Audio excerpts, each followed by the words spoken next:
تو ہوتا یہ ہے کہ چھوٹی سی تحصیل کا ایک شخص اور کسی جگہ اسے کوئی نمائندگی ہے تو وہ بات کرتا ہے، ہم تقریریں کر دیتے ہیں، آپ لوگ سن لیتے ہیں، ذرا غور تو کریں کیا کہہ رہا ہوں۔ کائنات میں سب سے بہترین انسان نبی اور رسول ہوتے ہیں، اور اللہ نے اپنے محبوب پاک کو نبیوں کا امام بنایا ہے۔ اس فضیلت کو سمجھیں۔ یہاں نا جو لوگ لاڈلا کہلاتا ہے نا کوئی بندہ کہ میں لاڈلا ہوں، ویسے یہاں لاڈلے بدلتے رہتے ہیں، کبھی کوئی لاڈلا ہوتا ہے کبھی کوئی لاڈلا ہوتا ہے، ویسے یہاں لاڈلے بدلتے ہیں، لیکن جو لاڈلا ہوتا ہے نا وہ بتاتا بھی ہے کہ میں لاڈلا ہوں، اور کسی کا بھی کوئی لاڈلا ہو جائے تو وہ ناز نخرے دکھاتا ہے۔ رسول کریم اور رب کے لاڈلے محبوب ہیں۔ لیکن جو بات میں نے آپ کی خدمت میں عرض کرنی ہے آپ اس پر توجہ کریں گے۔ حضور امام الانبیاء ہیں، اللہ کے محبوب ہیں، نبی پاک علیہ السلام کا پتھروں نے کلمہ پڑھا ہے، چاند حضور کے اشارے پر ڈوبتے ہوئے واپس لوٹ آیا ہے، سورج ڈوبتے ہوئے آ گیا ہے، چاند کے 2 ٹکڑے ہوئے ہیں، یہ ساری حضور کی شانیں۔ اللہ نے اپنے محبوب کو معراج عطا فرمائی ہے۔ لیکن ملت کے جوانوں، آپ کو پتہ ہے ہمارے نبی پاک کا سب سے پہلا تعارف کیا ہے؟ حضور کا سب سے پہلا تعارف یہ ہے کہ یہ صادق اور امین ہے، یہ سچ بولتے ہیں۔ حضور کے اسوہ نور کی پہلی بات جو لوگوں کے سامنے آئی تھی وہ یہ تھی کہ یہ صادق ہیں، یہ سچے ہیں، یہ جھوٹ نہیں کہتے۔ آپ کو پتہ ہے رسول پاک صلی اللہ علیہ وسلم سے پوچھا گیا تھا حضور مومن کنجوس ہوتا ہے؟ فرمایا کبھی ہو جاتا ہے۔ یا رسول اللہ مومن بزدل بھی ہوتا ہے؟ فرمایا کبھی ہو جاتا ہے۔ یا رسول اللہ مومن جھوٹ بولتا ہے؟ تو میرے کریم نے فرمایا نہیں، میرا مومن جھوٹ نہیں بولا کرتا۔ حضور کا جو پہلا تعارف ہے نا، یہ جو حضور کی 40 سالہ زندگی ہے نا، اسے نبی پاک علیہ السلام نے اپنی نبوت کی دلیل کے طور پر بیان فرمایا ہے۔ فرمایا فَقَدْ لَبِثْتُ فِيكُمْ عُمَرًا مِّن قَبْلِهِ أَفَلَا تَعْقِلُونَ۔ محبوب آپ ان سے کہہ دے میں نے تمہارے بیچ وقت گزارا ہے، تمہیں عقل نہیں؟ کوئی میری طرح کا سچا دیکھا ہے تو دکھاؤ۔ آج میری ملت کا سب سے بڑا مسئلہ جھوٹ ہے، سب سے بڑا مسئلہ اعتماد نہیں۔ بیوی اپنے شوہر سے کہتی ہے کہ تو تھوڑے پیسے دے لیا کر، تھوڑے ایک جوڑے پہ میں گزارا کر لوں گی، میرے ساتھ سچ تو بول۔ تو لاہور جاتا ہے تو لاہور کا بتا کے جا۔ ماں کہتی ہے پتر سے کہ پتر تھوڑی باتیں بتایا کر پر سچی بتایا کر۔ قوم کا اعتماد اٹھ گیا سیاستدانوں سے، تم نے لمبے چوڑے وعدے کیے، تم نے بڑی باتیں سنائی۔ تم دیکھیں نا، آپ کی توجہ اگر ہو تو میں ایک حوالہ اس طرح کا بھی عرض کروں آپ کی خدمت میں۔ سبز باغ دکھا کے لوگوں کو کبھی پریشان نہیں کرنا چاہیے، کبھی بھی۔ یہ ہمارے پیر بھلا کیا کرتے ہیں بیچارے، ایک کرامت اللہ خیر کرے کبھی کوئی ایک بن جاتی ہے نا تو پھر وہ کمپنی کی مشہوری کا ذریعہ بنتی ہے۔ وہ کہتے ہیں اس کرامت کو بھی فیس بک پہ ڈالو۔ میں نا کراچی جا رہا تھا تو لاہور میں تھوڑا سا مریض ہوں، مجھے الرجی ہو جاتی ہے، زیادہ دیر بیٹھ نہیں سکتا، تو ایک کانفرنس میں مجھے شرکت کرنی تھی۔ تو ایئرپورٹ سے ہی میں نے دوستوں سے پوچھا موسم تمہارا کیسا ہے؟ کہنے لگے پیر صاحب بڑی گرمی ہے اور شدت ہے بڑی، اے سی چلا کے بھی گاڑی میں دقت ہے۔ تو میں نے کہا اچھا دعا کرتے ہیں اللہ بارش برسا دے۔ تو یہ دعا لاہور ہو رہی تھی، میں کراچی ایئرپورٹ پہ اترا تو بارش ہو رہی تھی۔ تو وہ جو مجھے لینے آئے تھے نا صاحب، وہ گاڑی میں ایک بندے کو کہہ رہے ہیں کہ وہ پیر صاحب نے لاہور آکھیا سی تو 1.5 گھنٹے جمی آ گیا ہے۔ وہ میں نے اسے کہا بس کر، اب آگے نہ بتا، ایسا نہ ہو کہ 2-4 لوگ آ جائیں کہ پیر صاحب جو کہتے ہیں وہ ہو جاتا ہے۔ جیڑے محرم راز حقیقت دے اور راز حقیقت کھول دے نہیں، جیڑے محرم راز حقیقت دے اور راز حقیقت کھول دے نہیں، اے جنہ ویکھیا نہیں او کرن گلاں، جنہ ویکھ لیا او تے بول دے ہی نہیں۔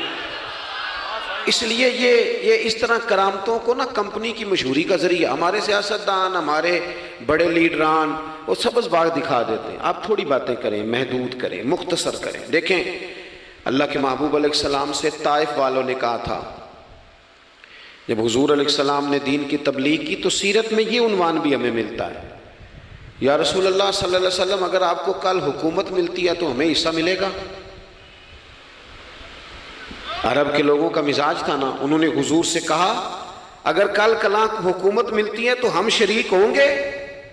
تو حضور مسکرائے اور میرے نبی پاک کو حکومت ملنے کا پاک کتنا زیادہ تھا کہ مکے سے ہجرت کر رہے ہیں، مدینہ شریف ابھی پہنچے نہیں، رستے میں سراقہ بن مالک سے کہہ رہے ہیں کسرا کے کنگن آئیں گے، یعنی حضور بتا رہے ہیں کہ سپر پاور بھی ساری یہاں آ جائے گی۔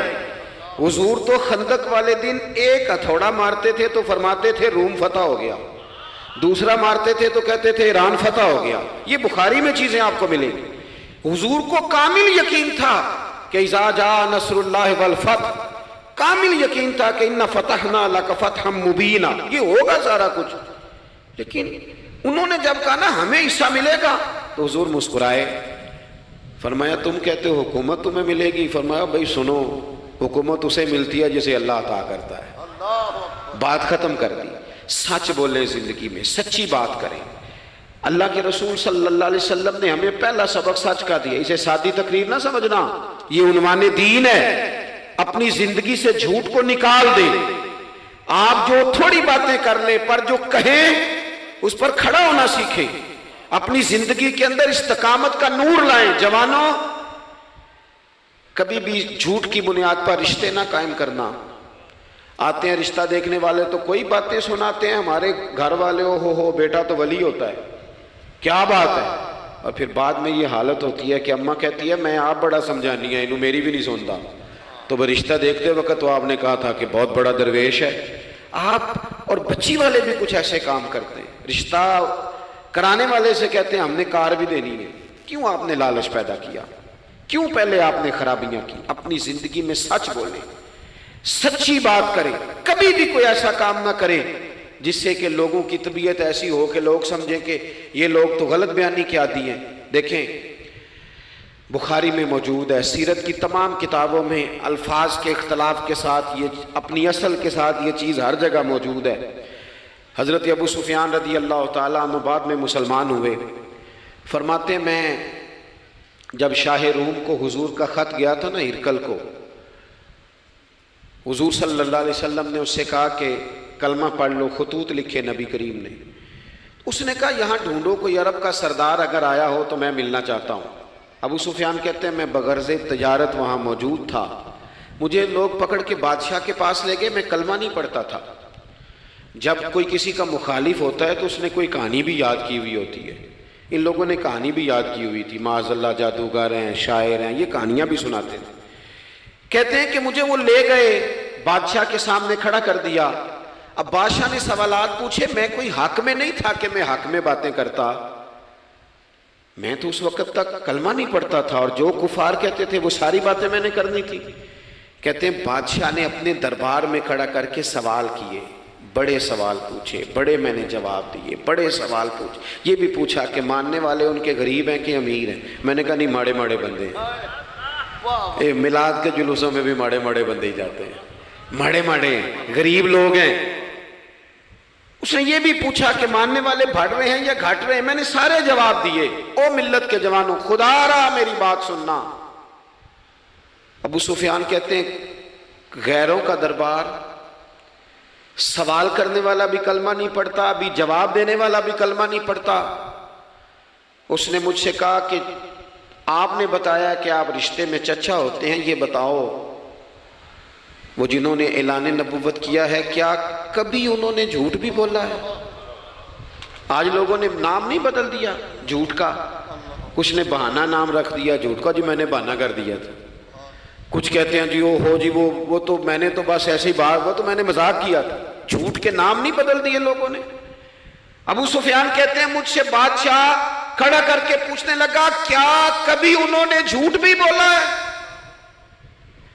ابو سفیان کہتے ہیں کہ لمحے کے لیے میرے دل میں آیا کہہ دوں کہ بولا ہے، پھر میں نے کہا ایک تو یہ عرب کی وفاداری کے خلاف ہے، اور دوسرا میں کہوں گا وہ جادوگر ہیں تو شاید کو ایک سیکنڈ کے لیے توجہ کرے، میں کہوں گا وہ شاعر ہیں شاید کو توجہ کرے، اور مدینے والے نے جھوٹ بولا یہ تو مانے گا ہی کوئی نہیں۔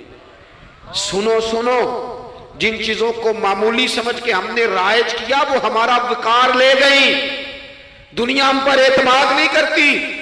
ہم اس ملک میں بستے ہیں جہاں زلزلہ بھی آئے تو غیر ملکی امداد کرنا چاہیں تو وہ کہتے ہیں حکومتوں کے ہاتھ میں نہیں دیں گے، خود جائیں گے۔ ہمارا یہ حال ہو گیا ہے کہ قوم پر اعتماد اٹھ گیا دنیا کا.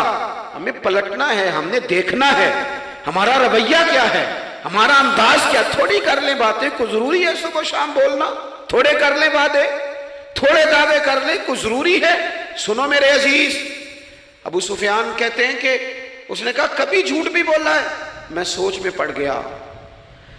بادشاہ نے پھر دوہرا کے کہا, سردار چپ کر گئے ہو, میرے آخری سوال کا جواب دو, کیا کبھی اس کریم نے جھوٹ بولا ہے؟ ابو سفیان کہتے ہیں میرے ہاتھ میں چھڑی تھی, میں نے وہ زمین پر رکھی اور میں کھڑا ہو گیا. میں نے کہا سردار سن, وہ میرے رشتے میں بھتیجے ہیں, میری بڑی مخالفت ہے, میں نے ان کے خلاف جنگیں لڑی ہیں, کبھی وہ غالب آئے کبھی میں غالب آیا, آج تک میں لڑ رہا ہوں. لیکن میں ایک بات تمہیں ذمہ داری سے کہتا ہوں, میں غیر نہیں ہوں, وہ میرے بھتیجے ہیں. میں نے ان کو ماں کی گود میں بھی دیکھا ہے, دادا کے کندھوں پہ بھی دیکھا ہے, چچا کے گھر میں بھی دیکھا ہے, ختیجہ کا دولہا بنے بھی دیکھا ہے, زینب سے لے کر فاطمہ تک بیٹیوں کو گود میں کھیلتے بھی دیکھا ہے, میں نے انہیں بدر اور احد میں آتے بھی دیکھا ہے. میرے سامنے پیدا ہوئے اور میرے سامنے ان کے بالوں میں سفیدی آئی. مخالفت اپنی جگہ پر میں تمہیں یہ بات ذمہ داری سے بتاتا ہوں, اس محبوب کی زبان سے جو بھی نکلتا ہے حق اور سچ ہی نکلا کرتا ہے. وہ اسیر دشمن کی چاہ میں بھی, مخالفوں کی نگاہ میں بھی وہ امی ہے, صادق ہے, معتبر ہے. میرا پیغمبر عظیم تر ہے, میرا پیغمبر عظیم تر ہے, میرا پیغمبر عظیم تر ہے. ابو سفیان کہتے ہیں میں یہ لفظ کہے تو کتنے ہی لوگ دربار میں رو پڑے, ایک سناٹا چھا گیا, کوئی صحابی نہیں وہاں, کوئی نعرہ لگانے والا نہیں, کوئی اپنا نہیں, لوگ رو پڑے. کہتے ہیں بادشاہ نے چادر اٹھائی کندھے پہ رکھی, کچھ دیر سوچتا رہا, پھر وہ چل دیا. میں نے پیچھے سے آواز دی, میں نے کہا تو نے اتنے سوال پوچھے, میں نے اتنے جواب دیے, کوئی رزلٹ بھی تو بتانا کیا نکلا, نتیجہ کیا ہے؟ تو بادشاہ نے پلٹ کے میری طرف دیکھا, کہنے لگا سردار نتیجہ تو نکل آیا نا یار, جس بندے بندوں سے جھوٹ نہیں بولا وہ یہ جھوٹ کیوں بولے گا کہ میں اللہ کا رسول بن کے آیا. اس نے او میرے بھائی اپنی زندگی میں سچ لاؤ. خدا را ہمارے گھروں سے لے کر حکومت کے ایوانوں تک ضرورت سچ کی ہے, ضرورت سچ کی ہے. دوسری بات, اپنی زندگی میں دیانتدار ہو جائیں, چھوڑ دے سامنے والا کیا کر رہا ہے. میں اپنے اس ممبر سے دیانتدار ہوں کہ نہیں, یہ میں نے اللہ کو جواب دینا ہے. میں نے جتنی عزت سمیٹی ہے دین کے نام پہ سمیٹی ہے, میں نے اللہ کو جواب دینا ہے. ہم سارا دھیان دوسروں کا رکھنے لگ گئے. حضرت خواجہ نصیر الدین چراغ دہلوی رحمۃ اللہ علیہ سے بادشاہ نے آ کے وظیفہ پوچھا تھا, حضرت کو وظیفہ بتائے, تو خواجہ صاحب فرمانے لگے اپنا کام دیانتداری سے کر, یہی سب سے بڑا وظیفہ ہے. اپنی زندگی میں دیانتداری, امانت داری, آپ اس طرح کے ہو جائیں کہ آپ جس طرح آپ سمجھے نا کہ یہ حرام جانور ہے تو میرے منہ میں جائے گا تو مجھے الٹی آئے گی. آپ کبھی دیکھیں نا کہ حرام گوشت کوئی آپ کو بتا دے, آپ 2 لقمے آپ نے کھا بھی لیے, لطف آیا, تو کسی نے کان میں کہا یہ تو ذبح ہی نہیں ہوا تھا, بیمار تھا, تو الٹی آ جاتی ہے کہ نہیں؟ بولو, کہہ آ جاتی ہے. انسان کا ذہن قبول کرتا ہے حرام کھانے کو. 2 کلو گوشت پہ الٹی آتی ہے تو 2 کروڑ روپے پہ کیوں نہیں آتی؟ ہمارے ایک دوست ہیں, یونیورسٹی کے لیکچرار ہیں, مجھے ایک دفعہ فرمانے لگے پیر صاحب عجیب بات ہے, ایک بندے کو نا کہیں جوتا پڑا مل گیا, بڑا قیمتی تھا پر ایک پیر تھا جوتے کا. ہماری دیانتداری کچھ اس طرح کی ہے, ایک پیر ملا, جوتا بڑا قیمتی تھا, مہنگا تھا, تو اس نے اس کا مالک ڈھونڈنا شروع, یہ کس کا ہے, یہ کس کا ہے, یہ کہ وہ شور کر رہا ہے. لیکن تھوڑا سا آگے جا کے جوتے کا دوسرا پیر مل گیا, پر اس نے مالک ڈھونڈنا بند کر دیا. اس کو اب اس کا دوسرا پاؤں مل گیا, تو اب اس نے, یعنی کئی دیانتدار بڑے دیانتدار ہیں لیکن دوسروں کے معاملے میں, اپنے معاملے میں نہیں. اپنی زندگی میں انصاف کریں. میں مسجد میں جمعہ پڑھاتا ہوں. میں نے ایک دن اپنے ایک مدرسے کے طالب علم سے پوچھا, بیٹا جمعرات کو میں نے پوچھا, میں نے کہا صبح جمعے میں تقریر کیا کرنی ہے؟ کہتے میں جو فیصلہ نہیں کیتا. میں کہا تو بڑا مولوی ہے نا, میں چھوٹا, میں تو جمعہ پڑھا کے شام میں فیصلہ کر لینا بھی اگلے جمعے کی بیان کرنا ہے. کیوں؟ میں چاہتا ہوں میں ممبر سے دیانتدار رہوں, میں ایک ہفتہ تیاری کروں, میں نے قوم کو اللہ رسول کا دین بتانا ہے, میرا یہ مقصد تو نہیں ہے کہ 1 گھنٹہ مجھے ملے تو میں نے کسی طریقے سے اسے پار کرنا ہے۔ آپ اپنے کام کے ساتھ ہمیشہ دیانت کا مظاہرہ کریں۔ اگر آپ دیانتدار ہو جائیں، حضرت سعید بن عامر رضی اللہ تعالیٰ عنہ کو حضرت عمر نے کہا میں آپ کو ایک صوبے کا گورنر بنانا چاہتا ہوں، رو پڑے، فرمانے لگے اس قابل نہیں ہوں۔ آپ کہیں مجھے بھی آپ کہہ دیں کہ فلانا عہدہ ملتا ہے تو تیار ہے ساری دنیا، کون انکاری ہے اس کام سے، سب تیار بیٹھے، لیکن روتے تھے لوگ کا جناب میں کہاں کر سکتا ہوں۔ حضرت عمر نے لگا دیا حمص کا گورنر۔ کچھ مہینوں کے بعد حضرت عمر تشریف لے گئے، جا کے پوچھا کہ کیسا ہے، تو پہلے تو ایک لسٹ منگوائی حضرت عمر نے، کچھ مال آیا ہے تو مختلف صوبوں میں بانٹنا ہے، غریبوں کی لسٹ لاؤ۔ ان کے صوبے کی لسٹ آئی تو تیسرا نام گورنر صاحب کا تھا۔ وہ کہا تمہارا گورنر مسکینوں غریبوں میں؟ کہنے لگے حضرت صاحب جو لسٹ بنانے والے تھے وہ کہنے لگے اب ان کے وجود پر جو کپڑے ہیں جگہ کوئی نہیں بچی، پیوند کہاں لگانے ہیں۔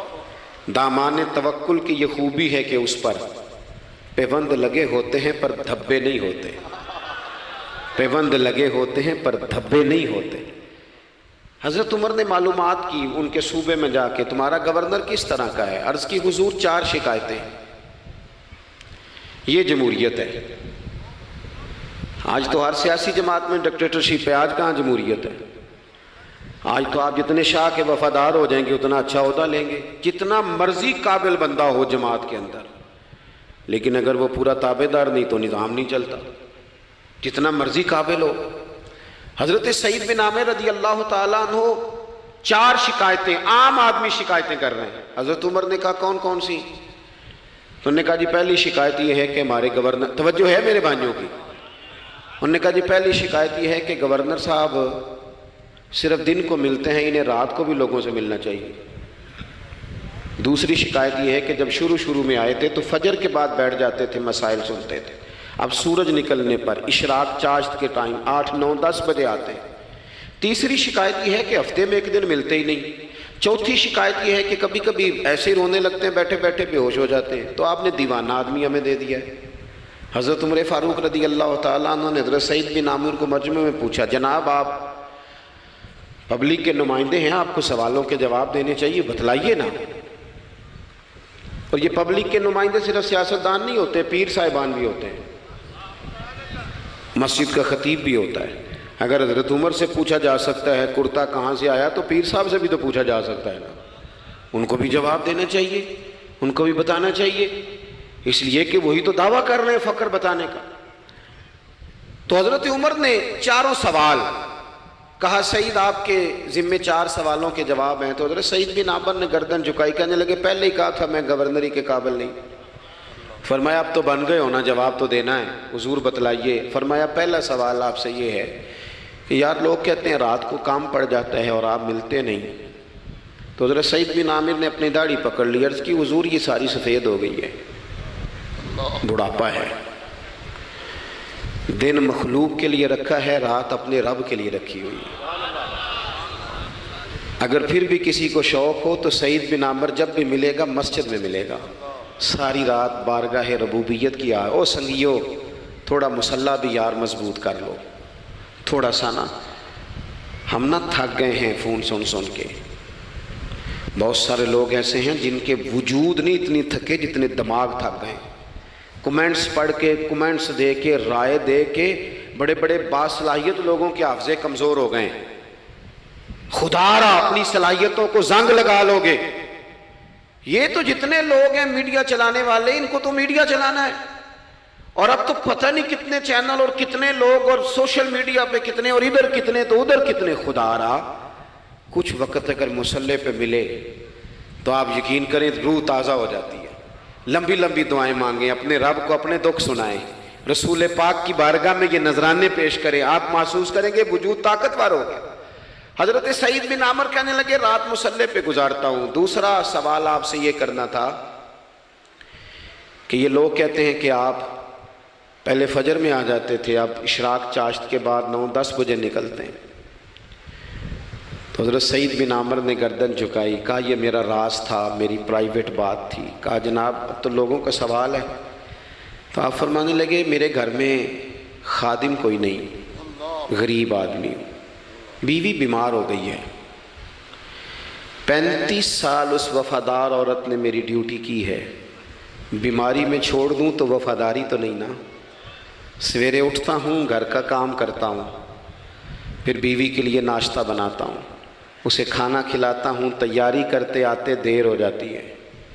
دوسرے سوال پر لوگ رو پڑے، کہا تیسرا اعتراض آپ پہ یہ ہے کہ ہفتے میں ایک دن ملتے نہیں، تو حضرت سعید بن عامر کہنے لگے میں نے کہا تھا میرا پردہ نہ کھولا جائے، میں بڑا راضی ہوں رب کی عطاؤں پہ، میں کیوں کسی کے سامنے اپنا دکھ بیان کروں؟ گردن کو جھکا دیتا ہے خیرات کا پتھر، جہاں میں مانگنے والوں کے سر کبھی اونچے نہیں ہوتے، اور غیرت ہے بڑی چیز جہانے تگ و دو میں، پہناتی ہے یہ فقر کو تاج سردارا۔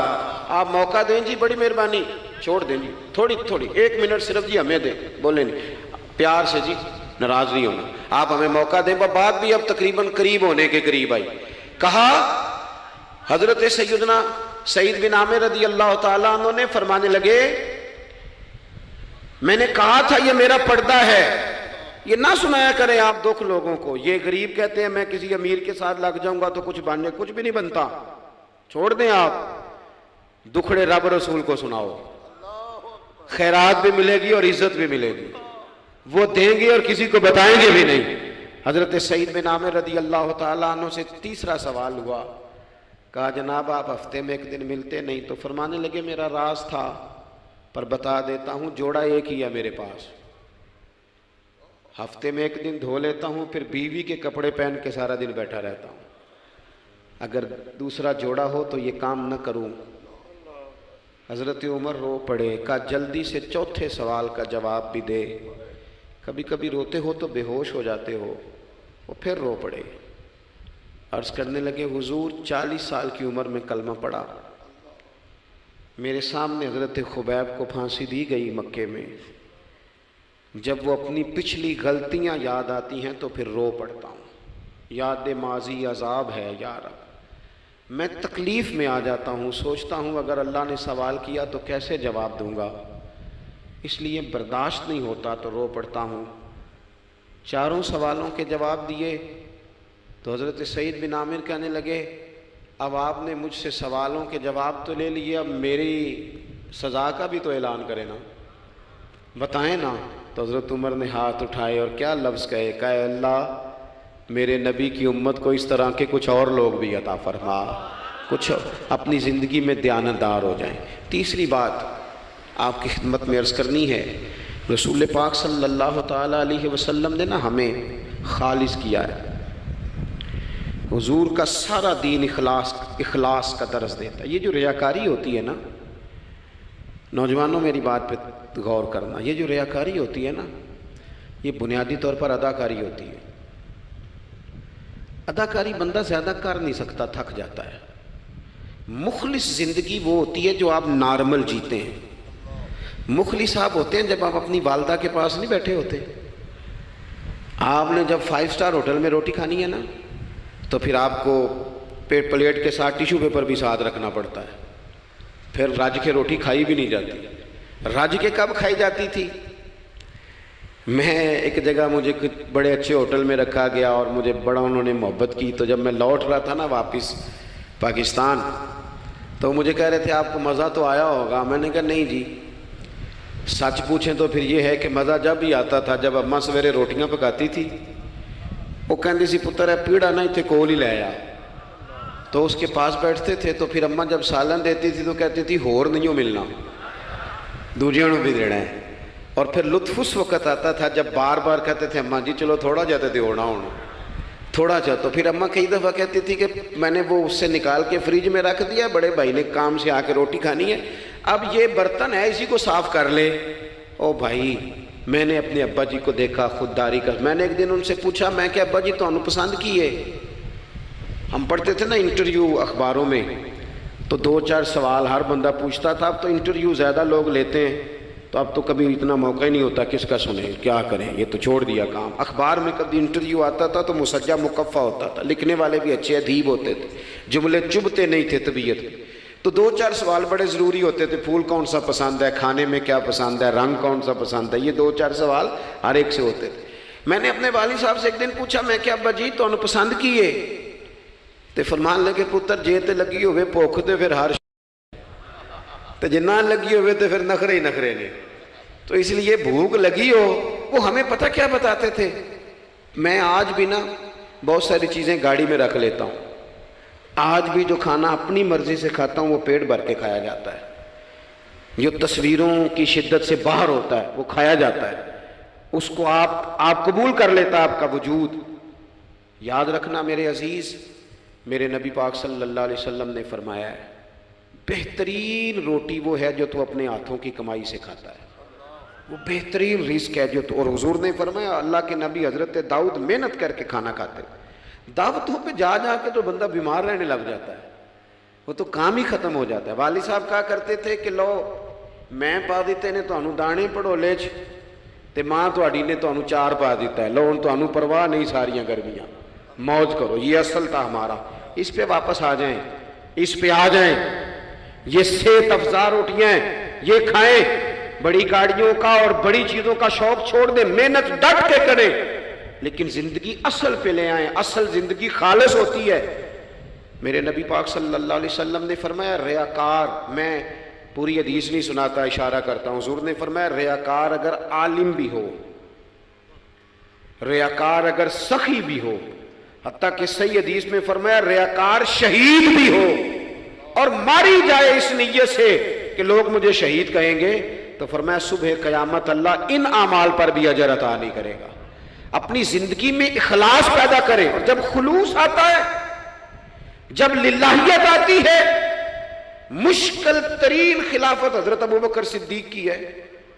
یہ جو حضرت عمر نے بڑی اعلیٰ خلافت کی ہے نا، یہ بنیادیں حضرت ابوبکر نے مضبوط کر کے دی تھی. فتنوں کے تو سر کچل دیے تھے حضرت صدیق اکبر نے. اب حضرت عمر کے لیے کام کرنا انہوں نے آسان کر دیا تھا. میں اکثر کہا کرتا ہوں کہ حضرت عمر کی خلافت کی مضبوطی میں بڑا کردار حضرت ابوبکر صدیق کا ہے. اگر وہ مضبوطیاں نہ کرتے اتنی تگڑی تو کام آگے چلتا نہیں تھا. حضرت سیدنا ابوبکر صدیق کو بڑے فتنوں کا سامنا تھا. ختم نبوت کے محاذ پر کام کرنا ہے، منکرین زکوٰۃ پیدا ہو گئے، امت کو سنبھالنا ہے. یہ ساری ڈیوٹیاں کر کے نا دنیا سو جاتی تھی. وہ دنیا سو جاتی تھی. حضرت صدیق اکبر ایک نابینا مائی کے گھر میں جھاڑو دینے چلے جاتے تھے. جب بندہ مخلص ہو جاتا ہے نا، ایک نابینا معذور عورت جھاڑو دے رہے ہیں، جب تھوڑا سا وقت بچتا نا عصر کے لیے، یہ ٹائم میں نے اپنے لیے رکھا ہوا ہے، تو مدینہ شریف میں ایک بیوہ تھی جس کی 5-6 بیٹیاں تھی، بیٹا کوئی نہیں تھا. اس کے گھر جاتے تھے، بکریوں کا دودھ دھو کے آتے تھے. معمولی آدمی نہیں، خلیفہ وقت کی بات. کس لیے؟ یہ کام روحانی تسلی کا باعث بنتے، یہ کام آپ کو سکون دیتے، یہ آپ کے اندر وہ طاقت پیدا کرتے ہیں کہ آپ لڑ سکتے ہیں دنیا سے. جب آپ کے پیچھے دعائیں ہوتی ہیں تو پھر میدانوں میں کھڑا رہنا آسان ہو جاتا. حضرت عمر فاروق فرماتے ہیں تیسرا دن تھا جناب صدیق اکبر کے وصال کو. میں مسجد نبوی شریف میں بیٹھا تھا تو 2-3 چھوٹی چھوٹی بچیاں آ گئیں. آگے کہنے لگی چچا آپ خلیفہ بنے. میں نے کہا ہاں. ہمارے ساتھ چلیں گے؟ میں نے کہا پتر تمہارے ساتھ کیا ہے؟ کہنے لگی ابو بکر صدیق عصر کے بعد ہمارے گھر آتے تھے، ہمارا بھائی کوئی نہیں، باپ انتقال کر گئے، بکریوں کا دودھ دھو کے دے جاتے تھے، کچھ بیچ کے گزارا کر لیتی تھی، کچھ پی لیتی تھی. 3 دن سے میری ماں رو رہی ہے، میری بہنیں روتی ہیں، اکھاں جدوں میٹیاں زمانہ مینوں روے گا. اونج تے بے قدراں کچھ قدر نہ جاتی، کیتی خوب تسلی ہو، لیکن اکھاں جدوں میٹیاں زمانہ مینوں روے گا. اپنا تے اپنا بیگانہ بھی مینوں روے گا. جدوں نہ میں دسیا میں خاراں نوں میخانے وچ، پھر جام ٹوٹ جان گے تے میخانہ مینوں روے گا. کئی لک لک رون گے تے کئی بک بک رون گے. گلیاں دا یانا تے سیانا مینوں روے گا. اور کسی نے کہا تھا میرے مرنے پہ ہر سو شور مچ جائے گا دیکھو گے. یہ رحمت کی امید لگاتے کہا، کرم کی امید، عاجزی سے کہا، نذرانے میں کہا کسی درویش نے. کہنے لگے میرے مرنے پہ ہر سو شور مچ جائے گا دیکھو گے. کہنے الوداع سرکار خود تشریف لائیں گے. اور کسی نے کہا تھا کہ بعد مرندے مکھڑا میرا ہو جاوے جے تازہ. پھر سمجھ لینا محبوب میرے نے آن پڑھیا جنازہ۔ تو بھائی اپنی زندگی میں اخلاص پیدا کرے۔ ہم نا غریب لوگ بھی امیروں سے تصویر کھنچوانا پسند کرتے ہیں، امیروں سے اپریشیٹ کرنا چاہیے محنت کرنے والے آدمی کو، جس کو پسینہ آ گیا نا ریڑھی پہ کھڑے ہوئے، وہ بڑا باوقار آدمی، اسے پسینہ آ گیا۔ میں ابھی بھی کبھی کبھی جوتا گنڈوا لیتا ہوں، چونکہ میں نے دیکھا ہے میرے ابا جی مجھے کہتے تھے لے جا جوتیاں توڑے پا کے ساریاں گنڈا لیا، تو یاد ہے تو میں ابھی بھی چلا جاتا ہوں۔ تو ہمارے ایک پرانے موچی ہیں، میں ان کے پاس ایک دن، وہ بڑے خوددار آدمی، 5 روپے کے 10 دے دے نا، وہ ان کو 10 دے دو، کہتے چوکا اپنے 5 روپیے۔ وہ ایک شاعر بیٹھے تھے نا، تو شاعر بھی بیچارے کئی اسی طرح کے ہوتے ہیں، ناراض نہ ہو جائیں شاعر، لیکن وہ کئی دفعہ نا ان کو بھی دیکھ کے لگتا ہے کہ کئی دنوں سے بیچارے نے روٹی نہیں کھائی۔ تو وہ موٹی چادر لیے گرمیوں میں کسی چوک میں بیٹھا تھا نا شاعر، تو کوئی بندہ جاتے ہوئے 5 روپے دے گیا۔ اس نے کہا یہ کیا ہے؟ کہنے لگا کھانا شانا کھا لینا۔ پر شاعر نے کمال بات کی، اس نے کہا یہ آرزو کرم اور میں آپ سے کروں، یہ آرزو کرم اور میں آپ سے کروں، یہ بھیک اس کو دیجیے جس کا خدا نہ ہو۔ اور میرے اعلیٰ حضرت کیا کہتے ہیں؟ کہتے ہیں کروں مدح اہل دول رضا۔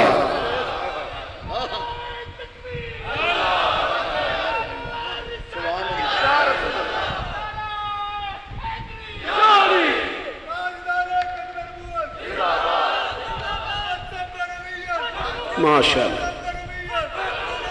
تو آپ حضرات میری بات سنیں گے، اپنی زندگی میں اخلاص لائیں، للہیت لائیں۔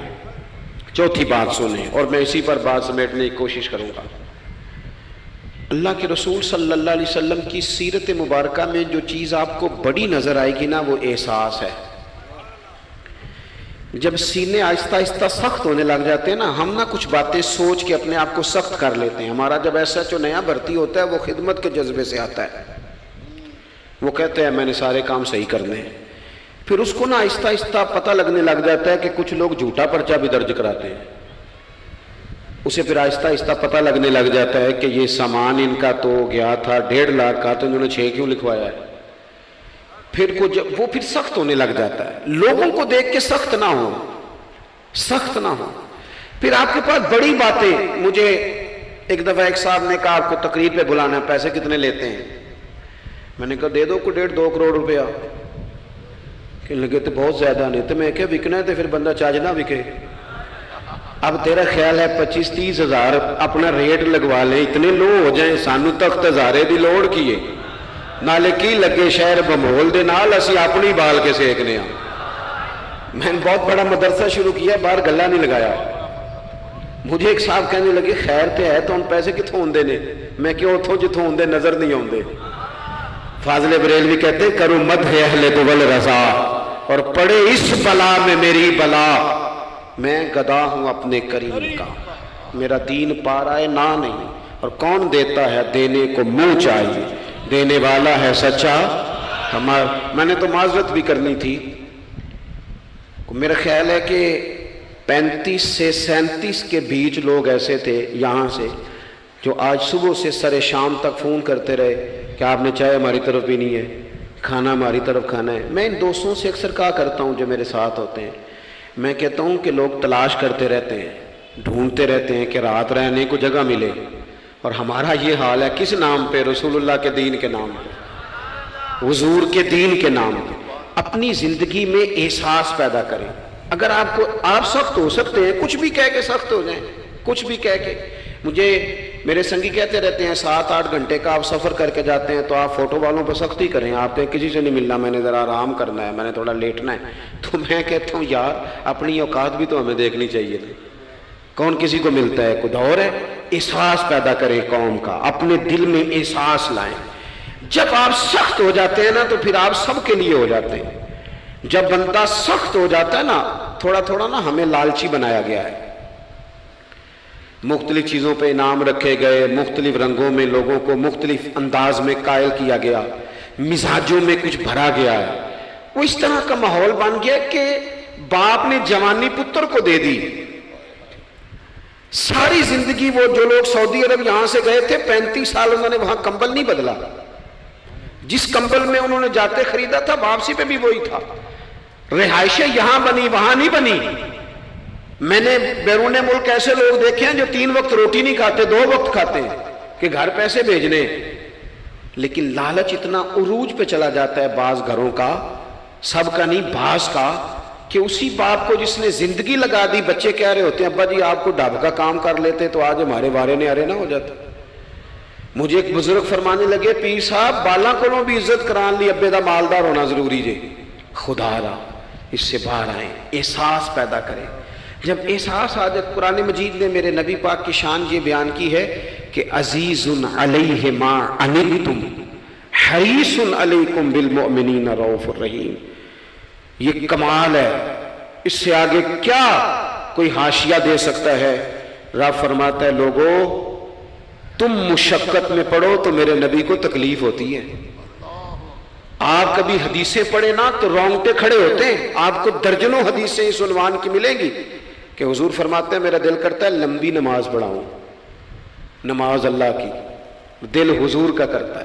فرمایا دل کرتا ہے لمبی نماز پڑھاؤں، لیکن پیچھے سے کسی بچے کے رونے کی آواز آتی ہے، کسی بوڑھے بیمار کا خیال آتا ہے، میں نماز چھوٹی کر دیتا ہوں. حضور فرماتے ہیں میرا دل کرتا تھا ہر وضو کے ساتھ مسواک ضروری قرار دے دوں، پر تمہیں تکلیف ہوگی، نہیں ضروری قرار دے. آپ احساس کی شدت تو دیکھیں. فرمایا میرا جی چاہتا تھا کہ میں تہجد اپنی امت پہ ضروری قرار دے دوں، لیکن میں نے اپنی چاہت نہیں دیکھی، غلاموں تمہاری نیند دیکھی ہے. وہ دوستو اتنا احساس دشمن جب قابو آتے ہیں نا. میں نے ایک اور بھی عرض کرنی ہے چلتے چلتے. جو سیاسی فرقہ واریت ہے نا آج ملک کے اندر، آپ جس جماعت کو ٹھیک سمجھا آپ نے، آپ وہاں چلے گئے، جس نے جس کو ٹھیک سمجھا. لیکن ہم سب سے پہلے مسلمان ہیں، اس کے بعد پاکستانی ہیں. ہمیں اخلاقیات کا دائرہ کبھی نہیں چھوڑنا. اختلاف کے بھی آداب ہوتے ہیں. اختلاف جس سے بھی کریں دلیل کی حد تک کریں، اس کی ذات تک اتر کے نہیں. مہذب قومیں یہ کام نہیں کرتی. حضرت ابو ایوب انصاری نے حضرت عمر سے اختلاف کیا اور سخت کیا. کہا جناب یہ آپ نے، حضرت عمر کو بات کرنے لگے تو حضرت ابو ایوب انصاری کھڑے ہو گئے، کہنے لگے یا حضرت ابو ذر غفاری کھڑے ہو کے کہنے لگے نہ آپ کی بات مانیں گے نہ آپ کی اطاعت کریں گے. فرمایا میں نے کیا کیا ہے؟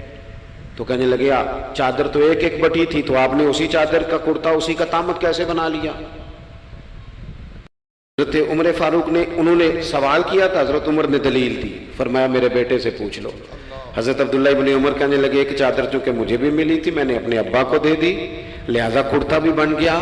اور اب ہمارے ہاں نا دلیل ملنے پر بھی لوگ اعتراض نہیں چھوڑتے، کیونکہ ذاتی ہوتا ہے نا، دلیل تک تو اختلاف ہوتا نہیں. او میرے بھائی اختلاف کے بھی آداب ہونے چاہیے.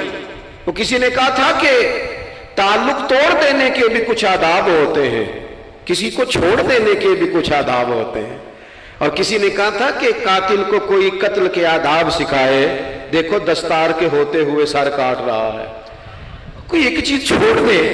ہمارے ہاں اتنی شدت ہو گئی اور بچے ہمارے ورکر سیاسی جماعتوں کے، خدا را آپ نے یہی بسنا ہے یہی رہنا ہے، یہ آپ کے اپنے لوگ ہیں، مہربانی کریں آپ ضرور ہائی لائٹ کریں کسی کی غلطی، لیکن دائرہ تہذیب کبھی نہ چھوڑیں.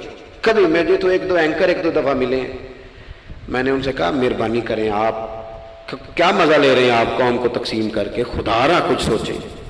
آپ کا شغل لگا ہوا ہے اور یہاں غریب کا یہ حال ہے کہ یہ ابھی عید آ رہی ہے نا، ہم نے بھی کچھ نیکیاں بند کر دی ہیں بعض چیزوں پہ. یہ رمضان شریف گزرا نا، میرے جیسے آدمی کو لوگ نیک سمجھتے ہیں اور اپنے دکھڑے سناتے ہیں.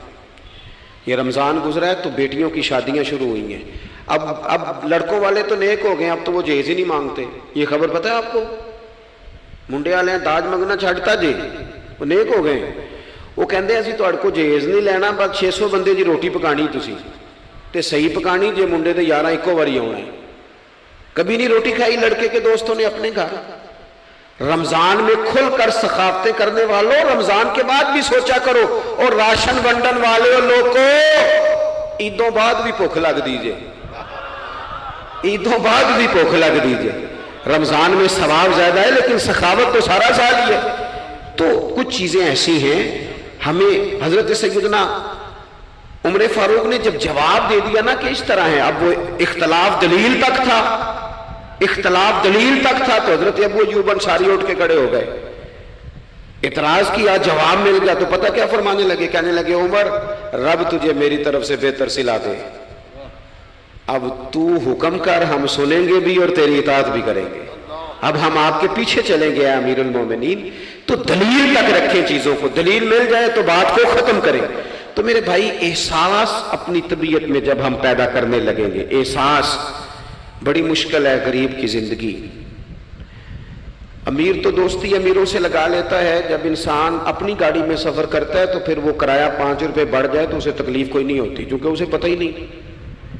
بہت سارے امیروں کو تو پتہ ہی نہیں کہ گھی مہنگا ہو جائے تو گھر کے بجٹ پہ بوجھ کتنا پڑتا ہے، ان بیچاروں کو تو پتہ ہی نہیں، تو وہ اس احساس کو کیسے پیدا کریں گے؟ وہ نہیں کر سکتے، اس کے لیے وہاں سے گزر کے آنا پڑتا ہے۔ رسول پاک کی زندگی میں جو احساس کی شدت ہے اسے آپ سمجھیں۔ دشمن جب ہتھے چڑھتا ہے تو پھر، اور دشمن بھی سخت گیر قسم کا ہو تو بندہ اسے چھوڑتا نہیں۔ لیکن حضرت انس بن مالک فرماتے ہیں کہ یہ جو لوگ بدر میں آئے تھے یہ کوئی پھول لے کے نہیں آئے تھے ہاتھوں میں، گجرے پھولوں کے لے کے نہیں آئے تھے، تلواریں لے کے آئے تھے، اور پوری انہوں نے جنگ لڑی، 14 صحابہ شہید کیے، لیکن جب ان کو لا کے باندھا گیا نا مدینے میں تو غصہ تھا صحابہ کو، کس کس کے ہاتھ باندھے۔ حضرت عباس بھی تھے، جب وہ ہائے ہائے کرتے تھے نا، مخالف تھے۔ توجہ ہے میری بات پر؟ او بھائی، جو پیار بیٹی پہ آتا ہے وہ بہو پہ بھی تو آنا چاہیے نا، اس پر بھی تو وہ بھی تو کسی کی بیٹی ہے نا۔ اگر تجھے اپنے بیٹے کی دھوپ تنگ کرتی ہے تو ملازم کے پتر اگر دھوپ میں کھڑے ہیں تو وہ بھی تو تجھے احساس ہونا چاہیے، ورنہ خود غرض ہو جائیں گے ہم۔ بات ختم کر رہا ہوں، غور کرنا۔ حضرت انس بن مالک کہتے ہیں میں مسجد نبوی شریف میں حاضر ہوا تو بے چینی کے عالم میں کبھی حضور ادھر جاتے تھے، کبھی ادھر آتے تھے، کبھی ادھر جائے، یا رسول اللہ کیا ہوا؟ یہ وہ لوگ تھے جنہوں نے ستایا تھا، آج باندھا ہے، حضور کیا ہوا؟ تو نبی کریم فرمانے لگے تم نے رسیاں زور سے باندھ دی ہیں، یہ ہائے ہائے کرتے ہیں، مجھے نیند نہیں آتی، ان کی رسیاں ڈھیلی کر دو۔ عزیز علیہ ما عنتم، حضور کے سینے میں درد رہا، وہ درد کبھی حضور کو طائف لے جاتا، کبھی کہیں، اور وہ درد کی وہ پیار کی شدت اتنی تھی کہ جب بڑی تکلیف دی نا میدان احد میں اور دانت مبارک شہید کر دیے تو حضرت صدیق اکبر نے کہا یا رسول اللہ دعا کریں یہ تباہ ہو جائیں، تو ہاتھ اٹھائے نبی پاک نے، دعا کیا کی؟ کہا اللہ انہیں ہدایت دے دے، انہیں پتہ ہی کوئی نہیں یہ کیا کر رہے ہیں۔ تو میرے عزیز، ایک تو اپنی زندگی میں سچ لائیں، خدا را سچ بولیں، آپ پکے وعدے کریں۔ میں ایک دن اپنی مسجد کے امام صاحب سے عرض کر رہا تھا، میں کہہ رہا تھا اگر آپ کہتے ہیں نا کہ 4:20 پہ فجر ہوگی تو 21 پہ نہ پڑھائیں، آپ نے وعدہ کیا 4:20 کا، قوم کو تو انتظار کرنا چاہیے 1-2 منٹ، کوئی حرج نہیں، لیکن ہم جو وعدے کرتے ہیں ہمیں بھی پورے کریں، سچ بولیں، دیانتداری کا مظاہرہ کریں، زندگی خالص گزاریں، جس کے ساتھ بھی وقت گزاریں اس کی خیر خواہی کریں، مخلص ہو جائیں، اور اپنی زندگی احساس والی کریں۔ امام غزالی فرمایا کرتے تھے تو بانٹنے کا ارادہ کر، رب بانٹنے کی توفیق بھی دے دے گا، تو پروگرام تو بنا۔ اللہ کی بارگاہ میں دعا کرتا ہوں جن احباب نے اتنا سارا پنڈال اتنی محبت اور جد و جہد سے سجایا ہے، اللہ تعالیٰ انہیں دین دنیا کی برکتیں عطا کرے، ہم سب کو دولت اخلاص عطا فرمائے۔ آخر دعوانا ان الحمد للہ رب العالمین۔